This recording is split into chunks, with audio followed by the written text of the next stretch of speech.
I think we just have to be smart. I think certainly mentally, we're in a good place. But I think, we have to protect these guys' bodies. And so, it was more film work. It was some look back and some look forward at Texas Tech. We don't want to lose momentum by not continuing to be a better basketball team and work on some things that we need to work on. So I think there's things like we can continue to get better at screening. So showing them when we screened how good a shot opportunities we got versus when we didn't. But I think we have to be careful during this stretch. We obviously have a short bench and a lot of games in a short period of time.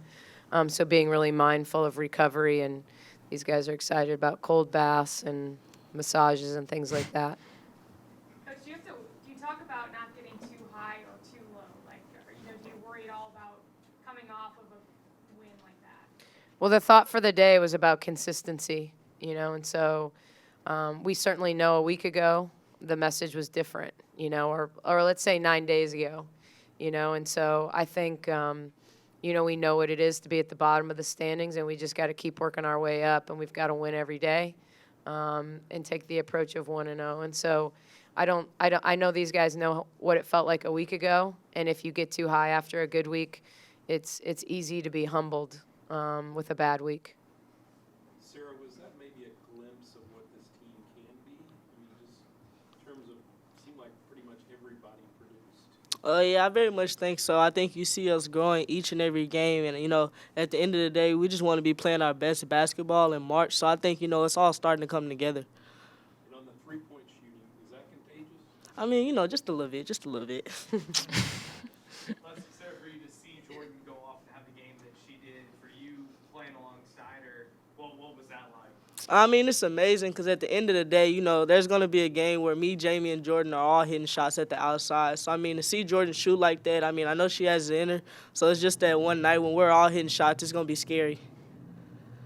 Melissa, you've played against Vivian Gray in a couple of different uniforms now for a long time now. What's the strength of her game, and what do y'all have to stop about her? I feel like she kind of has a lot of things to her game. I mean, she's kind of like that energy player for that team. They kind of feed off of her. So I feel like if we do the things that we need to do, stick to our scout, limiting her shots, at free throw line extended, free throws, all that, I feel like we should play perfectly fine.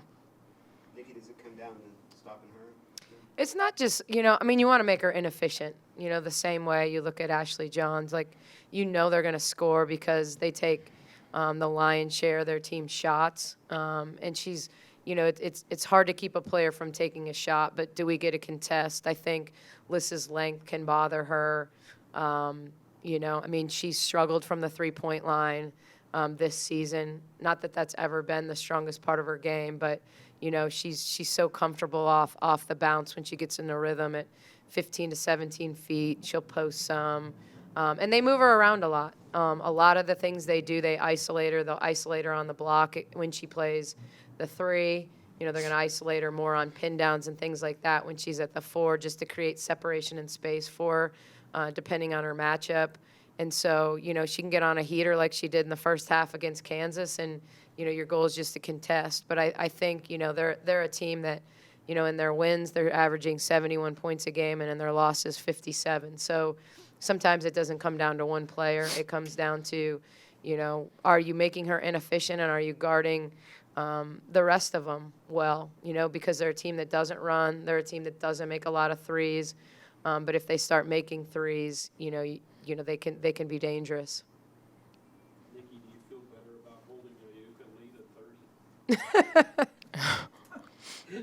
Hey, I said from the beginning that kid could go off and we could still win the basketball game. I mean, Iowa State proved that the next week when she had 38 against them, and Iowa State wins it. I thought, the uniqueness about Oklahoma playing them was their ability to play such contrasting styles, one that wants to slow it up and pound it inside, and one team that wants to play fast and shoot it. And Oklahoma just didn't shoot it very well. I haven't watched the game. I've obviously seen some highlights because, she's certainly the talk of Twitter, and good for her. She's a great finisher. But I saw Liz Scott fouled out in 9 minutes against her. So Oh, wow. Oklahoma didn't have any size. They absolutely didn't have any size. So, They needed to make threes, and I think I saw that Skylar Van went 0 for 7. So, hopefully she goes 0 for 7 the next time we play 'em. Melissa, coming into the year, y'all talked a little bit about how you hope that maybe whenever you started hitting threes, that things would open up a little bit more for you on the inside. Have you seen that at all, or do you feel like teams are still really packing it in and trying to shut you down in the post? I definitely feel like they're still packing it in and, like hugging me in the post half the game. But I feel like the more we progress at the three, they're going to have no choice but to expand it and go out and play the three. So the more we keep improving, the more open I'm going to be.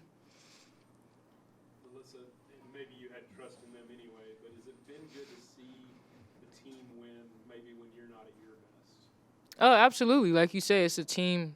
Like, we're a team at the end of the day. When I'm not at my best, we're supposed to have a player that's going to go off. That's the lovely part about everyone playing D1 basketball. Like, we're here for a reason. Everybody has talent. So when I do have an off night, I do expect my team, go for 20, go for 30. How good has that been to see Queen do what she's done this last week? That's great. I mean, she started out in a slump, and we talked about it. So just to see her finally getting out that slump, finally enjoying the game of basketball again, is good for her. How would you compare just mentally where you are now to where you were coming out of the COVID break? I know that y'all had a lot of things you were working through. How do you compare maybe now to that point in time? I feel like we're on a high right now, but I hope we don't, get too high on that high. We still got to maintain, like, that good mental state. We still have a lot of games to be played, so we can't get too excited just winning 2 games. We still have, like, 15, 16 left.